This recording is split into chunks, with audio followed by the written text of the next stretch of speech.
Hi all, welcome to Pep. അപ്പോൾ നമ്മൾ ഇന്ന് സ്റ്റാറ്റിയിലെ തന്നെ ഏറ്റവും ഇമ്പോർട്ടൻ്റ് ആയിട്ടുള്ള ഒരു കോൺസെപ്റ്റാണ് പഠിക്കാൻ പോകുന്നത്. റിഗ്രഷൻ എന്നാണ് ആ കോൺസെപ്റ്റിൻ്റെ പേര്. അപ്പം സ്റ്റാറ്റി എന്ന് കേൾക്കുന്ന സമയത്ത് ചില കൺഫ്യൂഷൻസ് എല്ലാം ഉണ്ടാവും.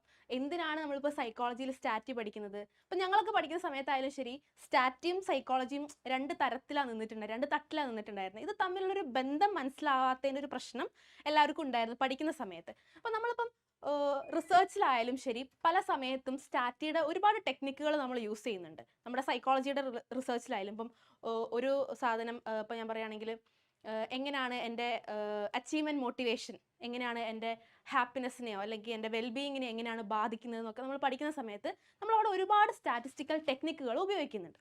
സോ ഇവിടെ നമ്മൾ റിഗ്രഷൻ എന്ന് പറയുന്ന ഒരു കോൺസെപ്റ്റും ഇതുപോലെ തന്നെ ഈ വേരിയബിൾസ്, ഇപ്പം ഞാൻ പറഞ്ഞ രണ്ട് വേരിയബിൾസ് ആണല്ലേ, നമ്മളിപ്പം വെൽബീങ് ആയാലും ശരി, എൻ്റെ അച്ചീവ്മെൻറ്റ് മോട്ടിവേഷൻ ആയാലും ശരി, രണ്ട് വേരിയബിൾസ് ആണ്.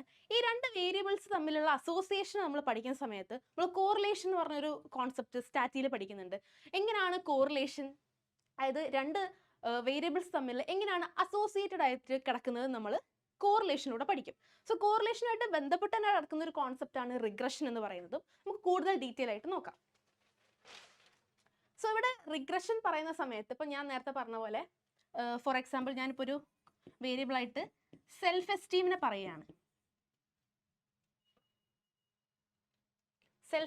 പറയുകയാണ്. അതുപോലെ തന്നെ ഞാൻ അടുത്തൊരു വേരിയബിളായിട്ട് എൻ്റെ മെൻ്റൽ ഹെൽത്തിനെയാണ് പറയുന്നത്. മെൻ്റൽ ഹെൽത്തും അതുപോലെ തന്നെ സെൽഫ് എസ്റ്റീമുമാണ് ഞാൻ പറയുന്ന രണ്ട് വേരിയബിൾസ് എന്ന് വിചാരിക്കാം. അപ്പം സെൽഫ് എസ്റ്റീം എങ്ങനെ എൻ്റെ മെൻ്റൽ ഹെൽത്തിനെ ബാധിക്കുന്നു എന്നുള്ളതാണ്.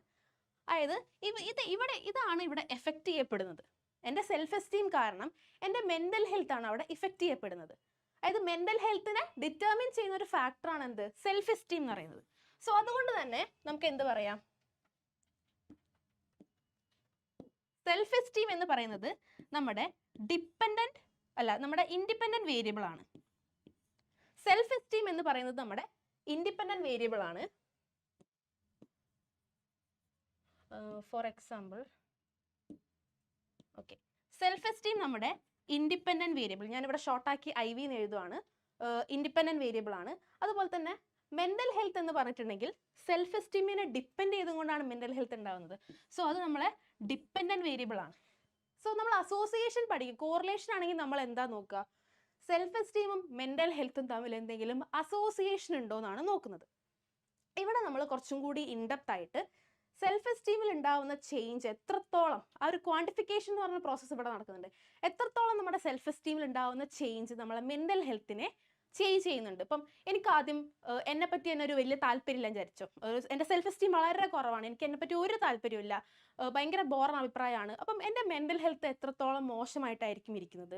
അതുപോലെ തന്നെ എൻ്റെ ഒരു അഭിപ്രായം മാറുവാണ്, കുഴപ്പമില്ല, കുറച്ച് കഴിഞ്ഞിട്ട് എനിക്ക് കുറച്ചുകൂടെ എന്തൊക്കെയോ ചെയ്യാൻ പറ്റുന്ന ഒരു കോൺഫിഡൻസ് വരുന്ന സമയത്ത്, എന്നെ പറ്റി തന്നെ ഒരു വാല്യൂ എനിക്ക് കുറച്ചും കൂടെ കൂടുന്ന സമയത്ത് അവിടെയും എൻ്റെ മെൻ്റൽ ഹെൽത്തിന് എന്താണ് വ്യത്യാസം വരുന്നുണ്ട്. സോ ഇൻഡിപെൻഡൻറ്റ് വേരിയബിളിൽ ഉണ്ടാവുന്ന ചേഞ്ച് എങ്ങനെയാണ് ഡിപ്പെൻഡൻറ്റ് വേരിയബിളിലും ചേഞ്ച് ഉണ്ടാക്കുന്നത് എന്ന് നമ്മളിവിടെ എന്ത് ചെയ്യാണ്, എസ്റ്റിമേറ്റ് ചെയ്യാണ്. അത് വളരെ ഇമ്പോർട്ടൻ്റ് ആയിട്ടുള്ളൊരു ടേം ആണ്. അതായത് റിഗ്രഷനിൽ ഇവിടെ എസ്റ്റിമേഷൻ എന്ന് പറയുന്ന ഒരു പ്രോസസ്സാണ് നടക്കുന്നത്. എസ്റ്റിമേഷൻ അതല്ലെങ്കിൽ നമ്മൾ പ്രഡിക്ഷൻ എന്നും പറയും. ഓക്കെ, എസ്റ്റിമേഷൻ അല്ലെങ്കിൽ പ്രഡിക്ഷൻ എന്ന് പറയുന്ന കാര്യങ്ങളാണ് ഇവിടെ നടക്കുന്നത്. അതായത് ഒരു ഇൻഡിപെൻഡൻറ്റ് വേരിയബിൾ ഉണ്ടാവുന്ന ചേഞ്ച്, നമ്മൾ നേരത്തെ പറഞ്ഞ പോലെ മെൻ്റൽ ഹെൽത്തിൽ ഉണ്ടാവുന്ന, അതായത് സെൽഫ് എസ്റ്റീമിൽ ഉണ്ടാവുന്ന ചേഞ്ച് എങ്ങനെ എൻ്റെ മെൻ്റൽ ഹെൽത്തിലും ചേഞ്ച് ഉണ്ടാക്കുന്നു എന്നുള്ളതാണ് നമ്മൾ റിഗ്രഷനിൽ പഠിക്കുന്നത്. സോ നമ്മൾ നേരത്തെ പറഞ്ഞ പോലെ ഇവിടെ പ്രഡിക്ഷൻ ആൻഡ് എസ്റ്റിമേഷൻ ആണ് നടക്കുന്നത്.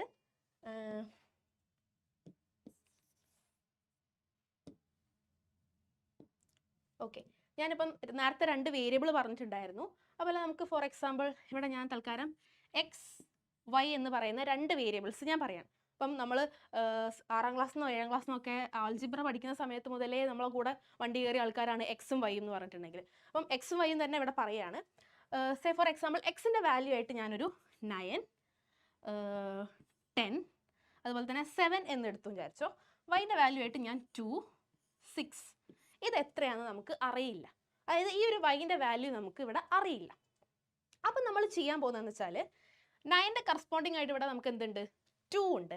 10ന് കറസ്പോണ്ടിങ് ആയിട്ട് എന്താ ഉള്ളത്, 10ൻ്റെ കറസ്പോണ്ടിങ് ആയിട്ട് നമുക്കിവിടെ 6 ഉണ്ട്. 7 ഉണ്ട് ഇവിടെ, സെവൻ്റെ കറസ്പോണ്ടിങ് ഇവിടെ വൈക്ക് എത്ര വാല്യൂ വരുന്നത് നമുക്ക് അറിയില്ല. സോ ഈ അറിയാത്ത വാരിയബിളിനെ, ഈ അറിയാത്ത സാധനത്തിന്, അതായത് നമ്മളെ ഇത് നമുക്ക് എന്താണ് അൺനോൺ ആയിരിക്കുകയാണ്. ഇത് നമുക്ക് അൺനോൺ ആണ്, ഇത് നമുക്ക് എന്താണ് നമുക്ക് നോൺ ആയിട്ടുള്ളതാണ്. സോ അൺനോൺ ആയിട്ടുള്ള ഈ ഒരു സാധനത്തിന് നോൺ ആയിട്ടുള്ള ഈ വാരിയബിളിൻ്റെ വാല്യൂ വെച്ച് നമ്മൾ പ്രിഡിക്റ്റ് ചെയ്യുകയോ അല്ലെങ്കിൽ എസ്റ്റിമേറ്റ് ചെയ്യുകയോ ചെയ്യാണ്. ഇതിനാണ് നമ്മൾ എന്ത് പറയുന്നത്, റിഗ്രഷൻ അനാലിസിസ് അല്ലെങ്കിൽ റിഗ്രഷൻ എന്നൊക്കെ പറയുന്നത്. അൺനോൺ ആയിട്ടുള്ള ഒരു സാധനത്തിനെ നോൺ ആയിട്ടുള്ള ഒരു വാരിയബിളിൻ്റെ വാല്യൂ വെച്ചിട്ട് പ്രഡിക്ഷൻ ഓർ എസ്റ്റിമേഷൻ, ഇത് വളരെ ഇമ്പോർട്ടൻ്റ് ആണ് ഈ രണ്ട് ടേമും. അതായത് നമ്മൾ പ്രെഡിക്റ്റ് ചെയ്യുകയോ എസ്റ്റിമേറ്റ് ചെയ്യുകയോ ചെയ്യാണ്. ഓക്കെ, അതിനു മുൻപ് ഒരു കാര്യം കൂടി പറഞ്ഞുതരാം. ഞാൻ എക്സാമ്പിൾ പറയുകയാണെങ്കിൽ, ഇപ്പം ടൈപ്സ് നമ്മൾ ഇനി പറയാൻ പോകുന്നത് ടൈപ്സ് ആണ് പറയുന്നത്. ടൈപ്സ് ഓഫ് റിഗ്രഷൻ ആണ്. ടൈപ്സ് ഓഫ് റിഗ്രഷൻ പല തരത്തിലും പല രീതിയിലും ടെക്സ്റ്റ് ബുക്കുകളിൽ പറയുന്നുണ്ട്, ഒരുപാട് ടൈപ്പുകൾ പറയുന്നുണ്ട്. നമുക്ക് മെയിനായിട്ട് പഠിക്കാനുള്ളത് രണ്ട് ടൈപ്പുകളാണ്. സിമ്പിൾ ലീനിയർ റിഗ്രഷനും ഉണ്ട്, മൾട്ടിപ്പിൾ ലീനിയർ റിഗ്രഷനും ഉണ്ട്. മനസ്സിലാക്കുക, സിമ്പിൾ ലീനിയർ റിഗ്രഷനും ഉണ്ട്, മൾട്ടിപ്പിൾ ലീനിയർ റിഗ്രഷനും ഉണ്ട്. അപ്പോൾ ഈ സിമ്പിൾ എന്ന് പറയുന്ന ഒരു വാക്ക്, ഈ സിമ്പിൾ എന്ന് പറയുന്ന ഒരു വാക്ക് പറയുന്നതിനനുസരിച്ച് ഇതെന്താണ്, ഇവിടെ നമ്മൾ സ്വതവേ പറയില്ല സിമ്പിൾ കോറിലേഷൻ എന്നൊക്കെ പറയുന്ന പോലെ ഇവിടെ ഒരൊറ്റ ഇൻഡിപെൻഡൻറ്റ് വേരിയബിൾ മാത്രമേ ഉള്ളൂ. Only one independent variable. അതാണ് സിമ്പിൾ ലീനിയർ കോറിലേഷൻ്റെ പ്രത്യേകത. അതായത് സേ ഫോർ എക്സാമ്പിൾ ഞാൻ പറയുകയാണ്, സെൽഫ് എസ്റ്റീമും എൻ്റെ മെൻ്റൽ ഹെൽത്തും തമ്മിലുള്ള റിഗ്രഷൻ മാത്രമാണ് ഞാൻ നോക്കുന്നത്. അതായത് അവിടെ സെൽഫ് എസ്റ്റീം എന്ന് പറയുന്നത് മാത്രമാണ് എന്ത് ഇൻഡിപെൻഡൻറ്റ് വേരിയബിൾ ആയിട്ടുള്ളത്.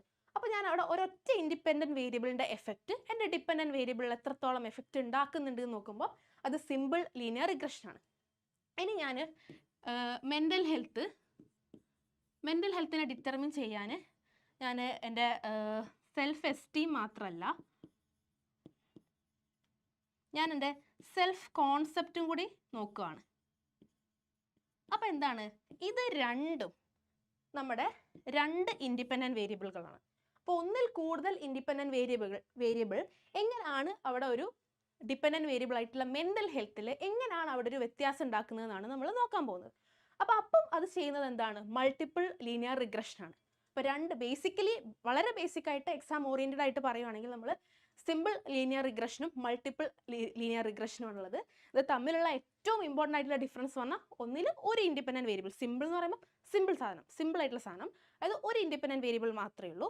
ഇവിടെ ആകുമ്പോൾ കുറച്ചുകൂടി മൾട്ടിപ്പിൾ, ആ ടേം പറയുന്ന പോലെ തന്നെ ഒന്നിൽ കൂടുതൽ, ഒന്നിലധികം അവിടെ ഇൻഡിപെൻഡൻറ്റ് വേരിയബിൾ ഉണ്ട്. ഓക്കെ, ഇനി നമ്മൾ റിഗ്രഷൻ ഇക്വേഷനെ പറ്റിയാണ് പറയുന്നത്. റിഗ്രഷൻ ഇക്വേഷൻ, അതായത് ഇപ്പം ഇക്വേഷൻ എന്നൊക്കെ പറയുന്ന സമയത്ത് എന്താണ്, ഇപ്പം കുറേ ഒരു ചൊറ പോലെ കിടക്കുമായിരിക്കും, നമുക്ക് കുറേ ടേമുകൾ ഉണ്ടാകും, ഇക്വേഷൻ കാണാതെ പഠിക്കണം, ഭയങ്കര ബുദ്ധിമുട്ടൊക്കെ ആയിട്ട് തോന്നും. പക്ഷെ നമ്മൾ ശ്രദ്ധിക്കേണ്ട കാര്യം എന്താ വെച്ചാൽ, നമ്മൾ ക്വസ്റ്റ്യൻ ആലോചിച്ച് ക്വസ്റ്റ്യനിൽ നമുക്കൊരു ക്ലൂ പോലെ തരുന്നുണ്ടാവും ഈ ഒരു ഇക്വേഷൻ എന്നുള്ള രീതിയിൽ. അപ്പം ഞാൻ കുറച്ച് ഡീറ്റെയിൽ ആയിട്ട് അത് പറഞ്ഞുതരാം. ഒരു റിഗ്രഷൻ ഇക്വേഷൻ ഉദ്ദേശിക്കുന്നത് എന്താണ്, ഒരു ഇൻഡിപെൻഡൻറ്റ് വേരിയബിളും അതുപോലെ തന്നെ ഒരു ഡിപ്പെൻഡൻറ്റ് വേരിയബിളും ഇവ തമ്മിലുള്ള നമ്മുടെ മാത്തമാറ്റിക്കൽ ആയിട്ടുള്ള റിലേഷൻഷിപ്പാണ് അവിടെ കാണിക്കുന്നത്. ഈ രണ്ട് സാധനങ്ങൾ തമ്മിലുള്ള മാത്തമാറ്റിക്കൽ റിലേഷൻഷിപ്പ്, ഇൻഡിപെൻഡൻറ്റ് വേരിയബിളും അതുപോലെ തന്നെ ഡിപ്പെൻഡൻറ്റ് വേരിയബിളും തമ്മിലുള്ള മാത്തമാറ്റിക്കൽ റിലേഷൻഷിപ്പിനെ കാണിക്കാൻ വേണ്ടിയിട്ടാണ് നമ്മൾ റിഗ്രഷൻ ഇക്വേഷൻ ഉപയോഗിക്കുന്നത്. അതായത് റിഗ്രഷനെ കാണിക്കാൻ നമുക്ക് ശരിക്കും പറയുകയാണെങ്കിൽ രണ്ട് തരത്തിൽ കാണിക്കാമെന്നാണ് പറയുന്നത്. റിഗ്രഷനെ നമുക്ക് രണ്ട് തരത്തിൽ കാണിക്കാം. ഒന്ന് നമുക്ക് ഫ്രീ ഹാൻഡ് ആയിട്ട് നമുക്ക് പ്ലോട്ട് ചെയ്യാം. അതായത് നമ്മൾ സ്കാറ്റർ ഡയഗ്രാം എന്നൊക്കെ കേട്ടിട്ടുണ്ടാവും. നമ്മളിപ്പം ഇത് എക്സ് ഇത് വൈ, ഇങ്ങനെ എക്സ് ആക്സിസും വൈ ആക്സിസും നമ്മളെപ്പോഴും ഗ്രാഫൊക്കെ നമ്മൾ കുറേ ഗ്രാഫൊക്കെ വരച്ചിട്ടുണ്ടാവില്ലേ. ഇതിവിടെ ഒറിജിൻ എന്ന് പറഞ്ഞൊരു പോയിന്റ് ആണ്, ഇത് എക്സ് ആക്സിസ് ഉണ്ട്, ഇവിടെ വൈ ആക്സിസ് ഉണ്ട്. എക്സ് ആക്സിസിൽ നമ്മൾ എപ്പോഴും പ്ലോട്ട് ചെയ്യേണ്ടത് നമ്മളെ ഇൻഡിപെൻഡൻറ്റ് വേരിയബിളിനെ ആയിരിക്കും, വൈ ആക്സിസിൽ നമ്മൾ പ്ലോട്ട് ചെയ്യേണ്ടത് നമ്മുടെ ഡിപ്പെൻഡൻറ്റ് വേരിയബിളിനെ ആയിരിക്കും. ഓക്കെ, അപ്പോൾ നമ്മളിങ്ങനെ പ്ലോട്ട് ചെയ്യുന്ന സമയത്ത് നമ്മളിങ്ങനെ കുറേ പോയിന്റുകൾ ഇട്ട് പ്ലോട്ട് ചെയ്യാണ് ചെയ്യുക. നമ്മളിങ്ങനെ പ്ലോട്ട് ചെയ്തിട്ട് ഇവിടെ ഫ്രീ ഹാൻഡ് ആയിട്ട് നമ്മൾ വരയ്ക്കുക ചെയ്യുക.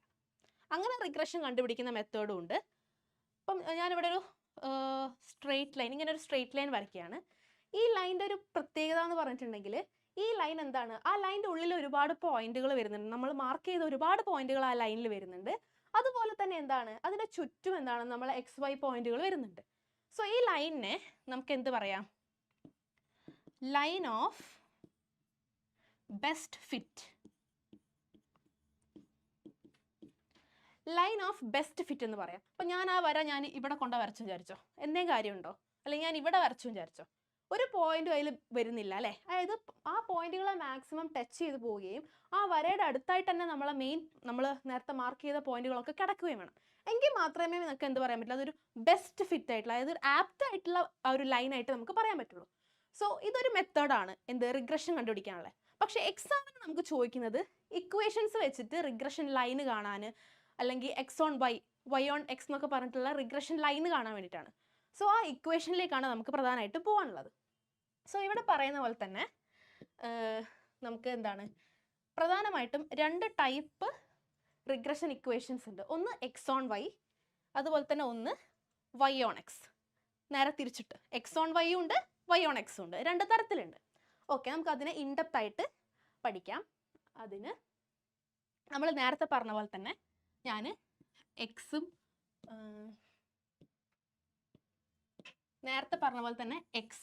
അതുപോലെ തന്നെ വൈയും, എക്സും വൈയും ഉണ്ട്. ഇതിൽ ഞാനിപ്പം പറയാണ് 2, 5, 7, 9 ഇങ്ങനെ നമ്പറുകൾ കൊടുത്തു. ഇവിടെ നമുക്ക് 3, 12, 8, ഇവിടെ എത്രയാണെന്ന് നമുക്ക് അറിയില്ല. എത്രയാണ് ഇവിടുത്തത് നമുക്ക് അറിയില്ല. അപ്പോൾ ഇവിടെ നമ്മൾ എന്താണ് ചെയ്യാൻ പോവുക? ഇവിടെ നമ്മൾ ഈ അറിയാത്തതിനെ, അതായത് ഇവിടെ നമുക്ക് വൈനെ അറിയില്ല, അറിയാത്തതിനെ ഈ അറിയാവുന്നത് വെച്ചിട്ട് നമ്മൾ കണ്ടുപിടിക്കാൻ വേണ്ടി ശ്രമിക്കുകയാണ്. അറിയാത്തതിനെ അറിയുന്നത് വെച്ചിട്ട് കണ്ടുപിടിക്കാൻ വേണ്ടി ശ്രമിക്കുകയാണ്. സോ ഇവിടെ വൈ എന്ന് പറയുന്ന ഒരു സാധനം, വൈ എന്ന് പറയുന്ന വാരിയബിളിൻ്റെ വാല്യൂ കിട്ടാൻ വേണ്ടിയിട്ട് നമ്മൾ ആരെ ഡിപ്പെൻഡ് ചെയ്യണം? നമ്മൾ ആരെ ഡിപ്പെൻഡ് ചെയ്തിട്ടാണ് ആൻസർ കിട്ടുന്നത്? എക്സിനെ, ഇവിടുത്തെ എക്സ് എന്ന് പറയുന്ന വാരിയബിളിനെ ഡിപ്പെൻഡ് ചെയ്താലേ നമുക്ക് വൈ എന്ന് പറയുന്ന വാല്യൂ കിട്ടുകയുള്ളൂ. അപ്പോൾ നമ്മൾ എന്ത് എഴുതും? വൈ എന്ന് പറയുന്ന സാധനം ഡിപ്പെൻഡ് ഓൺ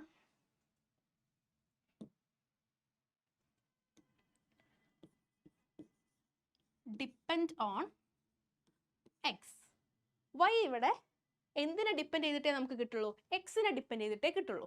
ഓക്കെ, ഇപ്പോൾ വീട്ടിലൊക്കെ ആണെങ്കിൽ നമ്മളിപ്പം ആരെങ്കിലും ഡിപ്പെൻഡ് ചെയ്ത് ജീവിക്കുന്ന പോലെ ഇവിടെ വൈ എന്ന് പറയുന്ന സാധനം നമുക്ക് എക്സിനെ ഡിപ്പെൻഡ് ചെയ്തിട്ട് മാത്രമേ കിട്ടുള്ളൂ. So Y depend on X എന്നാണ്. സോ വൈ ഡിപ്പെൻഡ് ഓൺ എക്സിനെ ഞാൻ ഒന്നും കൂടി ചുരുക്കി എഴുതാണ്, വൈ ഓൺ എക്സ്. ഇതാണ് നമ്മൾ നേരത്തെ കണ്ടിട്ടുള്ള എന്ത്? Y on X. ഇനിയിപ്പം ഒരു എക്സാമ്പിളായിട്ട് 7 എന്ന് പറയുന്നത് തന്നിട്ടില്ല, നമുക്ക് അറിയില്ല 7 എന്താന്നുള്ളത് നമുക്ക് അറിയില്ല. അപ്പം നമുക്ക് 7 എന്ന് പറയുന്നത് ഇവിടെ ഇല്ല എന്ന് വിചാരിക്കുക. വൈൻ്റെ ഈ 8 എന്ന് പറയുന്ന വാല്യൂ നമുക്ക് അറിയാം, നോൺ ആണ്. ഇതാണ് നമുക്ക് കണ്ടുപിടിക്കേണ്ടത്. ഓക്കെ, അപ്പോൾ ഇവിടെ എക്സ് എന്തിനെ ഡിപ്പെൻഡ് ചെയ്തിരിക്കുന്നു?